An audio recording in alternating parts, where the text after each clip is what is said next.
हर व्यक्ति का जन्म इस दुनिया में किसी न किसी के कारण से ही हुआ है, कुछ बड़ा और कुछ शानदार करने के लिए। लेकिन सिर्फ 1% लोग उस काम को कर पाते हैं जिसके लिए उसे भेजा गया है। और क्यों 99% लोग नहीं कर पाते? देखिए, जिंदगी में आगे बढ़ने की सबसे बड़ी बाधा पता है क्या है? वो है डर। और ये वो डर नहीं जो सामने दिखाई देता है, ये वो डर है जो सामने दिखाई देने वाले से 10 गुना ज्यादा खतरनाक होता है। क्योंकि सामने दिखाई देने वाले डर से तो लड़ा जा सकता है, लेकिन जो दिखता ही नहीं उससे लड़ाई करना बहुत ही मुश्किल होता है। मैं बात कर रहा हूँ आपके अंदर के डर का। लोग क्या कहेंगे, रिश्तेदार क्या कहेंगे, अगर मैं असफल हो गया तो बहुत मजाक बन जाएगा।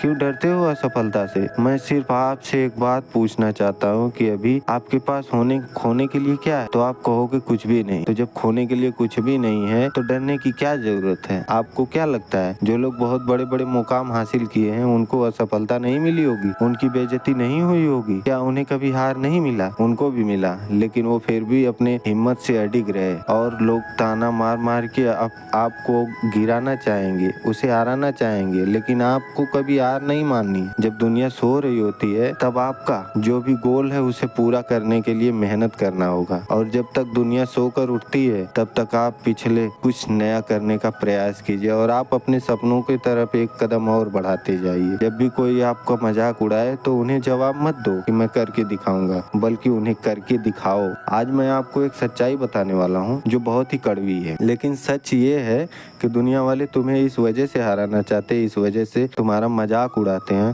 ताकि तुम अपने सपनों का पूरा ना कर सको। क्योंकि वो जानते हैं अगर तुम इतने बड़े सपनों को पूरा कर लोगे तो ये तुम्हारे सामने चींटी के बराबर हो जाएंगे। इनकी औकात तुम्हारे सामने जीरो हो जाएगी। और यही तो वो चाहते हैं कि तुम्हारी औकात इनकी औकात से कम रहे। लोग चाहते तो हैं कि तुम बेहतर करो, लेकिन ये कभी नहीं चाहते कि तुम उनसे बेहतर करो। लेकिन तुम्हें तो सबसे बेहतर होना है। इनकी बातों में आना बंद करो, अपने सपनों पर ध्यान लगाओ और अपने सपनों को पूरा करने के लिए जो जरूरी है उसे करते रहो। फिर देखना एक दिन पूरी दुनिया तुम्हें सलाम करेगी। सबसे पहले तो ये समझते हैं कि हमें डर क्यों लगता है। श्री कृष्ण कहते हैं जैसे खुश होना, उदास होना, गुस्सा होना इत्यादि स्वाभाविक है, वैसे ही डरना भी स्वाभाविक है। डरना इंसान की प्रवृत्ति है। किसी ने हमें पुरातन काल में साकार होने से बचाया है। डरते समय हमारी सारी इंद्रियां एकाग्रित हो जाती है, हृदय गति बढ़ जाती है, खून का प्रवाह तेज हो जाता है और हम कतरा भाप कर अपनी जान बचाने के लिए बिल्कुल तैयार हो जाते हैं। डर की वजह से आप किसी चट्टान के किनारे नहीं जाते क्योंकि आपको पता है यहाँ ज्यादा खतरा है और डर आपको किनारे पर जाने से रोकता है। डर की वजह से आप अंधेरे रास्तों पर नहीं चलेंगे। डर की वजह से आप जंगली जानवरों से दूरी बना कर रखते हैं। डर ने आपको अपने जीवन में केवल डराया है,